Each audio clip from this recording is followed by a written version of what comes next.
اس دل کے شکر کا ایک نتیجہ برآمد ہوتا ہے، اور نتیجہ یہ برآمد ہوتا ہے کہ اس کے بعد دوسرا شکر جو اس کے پاس آتا ہے وہ اس کے اعضاء کا شکر ہے۔ اعضاء کا شکر کیا ہے کہ انسان سوچتا ہے کہ مجھے جو اللہ پاک سے امانت ملی ہے وہ میرے یہ ہاتھ پاؤں ہیں اور میرے یہ آنکھیں اور کان ہیں۔ ایک عزم وہ کر لیتا ہے، ایک ارادہ کر لیتا ہے کہ وہ اپنے ہاتھ پاؤں، اپنی آنکھوں اور اپنے کان کو، اپنی زبان کو، اس کو اللہ تعالیٰ کی نافرمانی کے اندر استعمال نہیں کرے گا، کیونکہ اللہ تعالیٰ کی نعمتیں، تو نعمت کو نافرمانی کے اندر استعمال کرنا ناشکری ہے، کوئی نعمت بھی ہو۔ دیکھیں کسی انسان کو اللہ جل شانہ نے گھر دیا، گھر اللہ پاک کی بڑی نعمتوں میں سے، اور رسول اللہ صلی اللہ علیہ وسلم نے تو کشادہ گھر کی دعا سکھائی ہے، وَوَسِّعْ لِي فِي دَارِي، مسنون دعاؤں میں سے ہے کہ اللہ مجھے گھر کے اندر وسعت عطا فرما، یعنی وسیع گھر مجھے عطا فرما، مسنون دعاؤں میں سے۔ اس گھر میں جو اللہ تعالیٰ کی نعمت ہے، اگر وہ اس گھر کے اندر فسق و فجور کی اور گناہ کی محفلیں منعقد کرتا ہے، شراب و کباب کی محفلیں منعقد کرتا ہے، ناچ گانے کے پروگرام رکھتا ہے اس کے اندر، تو یہ گھر کی ناشکری ہے۔ گھر اللہ پاک کی نعمت تھی اور اس نے اس نعمت کو استعمال کیا اللہ تعالیٰ کی ناشکری کے اندر۔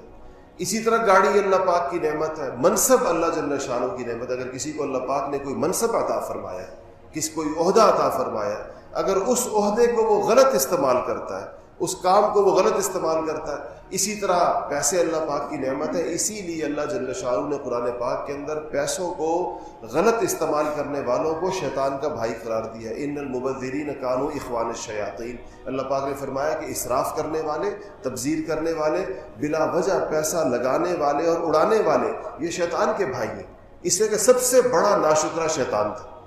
ناشکری کی جو ابتدا ہوئی ہے وہ شیطان سے ہوئی ہے کہ اس نے بجائے اللہ جل شانہ کی نعمتوں کے اوپر شکر ادا کرنے کے، اس کے اندر اس کی انانیت جاگ گئی اللہ کے حکم کے مقابلے میں۔ جب اللہ پاک نے کہا کہ سجدہ کرو آدم کو، تو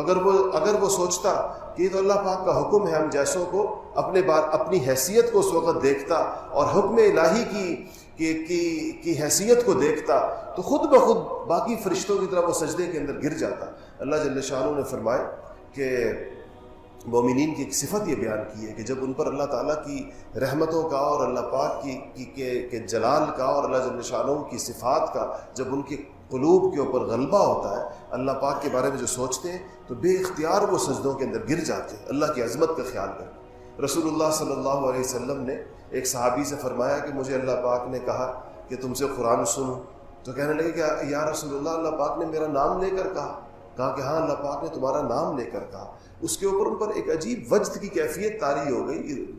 اور وہ روئے دھوئے اس بات کے اوپر کہ یا رسول اللہ میرا نام لیا اللہ پاک۔ اب دیکھیں، ایک کی یہ کیفیت ہے شکر گزار کی کہ اللہ نے نام لیا میرا، اور ایک کی ناشکری یہ کہ اللہ پاک کا براہ راست امر اس کو ہوا، حکم الہی اس کی طرف متوجہ ہوا۔ حکم الہی کو چھوڑ کر جب اس نے اپنی انا کی بات مانی تو اللہ جل شانہ نے اس کو دنیا کے اندر خباثت کا اور شیطانت کا ایک علمبردار بنا دیا، شیطان اس کا نام رکھ دیا، اور اس سے زیادہ مکروہ اور کریہ کردار کوئی اور نہیں ہے اس دنیا کے اندر شیطان سے زیادہ۔ دنیا کے اندر جتنی برائیاں، دنیا میں جتنے گناہ، دنیا میں جتنی نافرمانیاں ہو رہی ہیں، وہ اسی کے پھیلائے ہوئے جال کے نتیجے کے اندر ہو رہی ہیں۔ اور اس نے بڑی ڈٹائی سے اللہ پاک سے اس کی اجازت مانگی ہے کہ اللہ میں آپ کے بندوں کو گمراہ کروں گا، آپ مجھے اس طرح مہلت دیں۔ یہ اس کو پتہ ہے کہ مہلت اللہ کے ہاتھ میں ہے، یہ اس کو پتہ ہے زندگی موت اللہ کے ہاتھ میں ہے، تو اسے کہا مجھے اس طرح مہلت دے دیں کہ مجھے موت مت دیں، زندگی دیں مجھے، باقی پھر اب آپ کی مخلوق کے ساتھ میں کتنوں کو جہنم میں لے کر جاتا ہوں، میں اس کی اپنی پوری کوشش کروں گا۔ تو دوسری چیز جو اس کے ساتھ وابستہ ہے وہ یہ ہے کہ انسان جب پہلے مرحلے کے اوپر اس کے دل میں کیفیت پیدا ہوتی ہے، یہ کیفیت اس کے اعضاء کے اندر سرایت کرتی ہے، اعضاء کی طرف جاتی ہے۔ ایسا نہیں ہوگا کہ ایک آدمی کہے کہ میں شکر گزار تو ہوں، لیکن اپنے اعضاء کو اللہ جل شانہ کی فرما برداری کے اندر وہ نہیں لا سکا، اور اس کے اعضاء اللہ تعالیٰ کے آگے نہیں جھکتے۔ یعنی یہ کیسا بندہ ہوگا جو اللہ جل شانہ کہے کہ میں شکر گزار ہوں، لیکن جب امر الہی اس کی طرف آتا ہے دن میں 5 دفعہ اللہ تعالیٰ کا منادی پکارتا ہے کہ آؤ حی علی الصلاۃ، حی علی الصلاۃ، آؤ نماز کی طرف، اس وقت اللہ تعالیٰ نے فرمایا ہے، یہ حکم الہی ہے، فرض ہے تمہارے اوپر کہ آؤ اور اللہ جل شانہ کے گھر میں آ کر اس کے آگے سجدہ ریز ہو جاؤ، اس کے سامنے سجدہ کرو۔ تو یہ کہے کہ اس کا یہ زبان سے نہ کہے، لیکن اپنے اعضاء و جوارح سے یہ پیغام دے کہ میرے پاس اس سے زیادہ ضروری کام، اس اللہ کے اس حکم سے زیادہ ضروری چیزوں کے اندر میں مشغول ہوں، نعوذ باللہ، کہ میں میری ملازمت ہے یا میرا کاروبار ہے یا میری نیند ہے یا میرا آرام ہے یا میری سستی ہے، یہ سب کے سب وہ اعذار ہیں جو اللہ جل شانہ کی بارگاہ کے اندر حاضر ہونے سے انسان کو روکتے ہیں۔ اور کتنے معاشرے میں عمومی طور پر آپ دیکھیں، اگر ہمارے معاشرے میں شکر گزاری کی کیفیت پیدا ہو جائے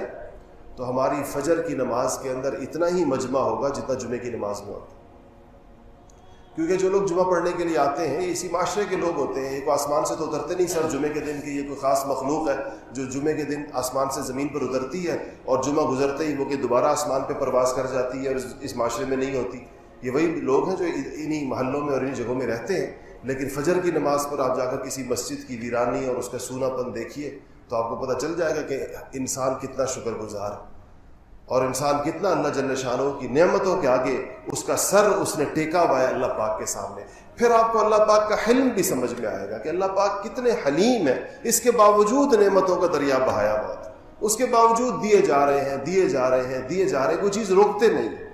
کیونکہ انہوں نے فرمایا ہے کہ یہ دنیا اس چیز کی ہے۔ دنیا میں چھوٹے موٹے جھٹپٹے آثار مرتب ہوتے ہیں چیزوں کے، لیکن جو حقیقی دار الجزا ہے وہ یہ دنیا نہیں ہے۔ اللہ پاک اس میں تو کافر ہے، اس میں تو چاہے مشرک ہے، اس میں نعوذ باللہ اللہ پاک کو گالیاں دینے والے ہیں، اللہ ملحدین ہیں، ملحدین صبح و شام اللہ کی بدترین گستاخی کرتے ہیں، لیکن اللہ تعالیٰ کھلا بھی رہا ہے، پلا بھی رہا ہے، دے بھی رہا ہے، ہر چیز ان کے لیے، پوری کائنات کو ان کے فائدے کے لیے اللہ پاک نے کھولا ہوا ہے، اوپن کیا ہوا ہے کہ اس پوری کائنات سے جو فائدہ اٹھا سکتے ہیں وہ اٹھائیں۔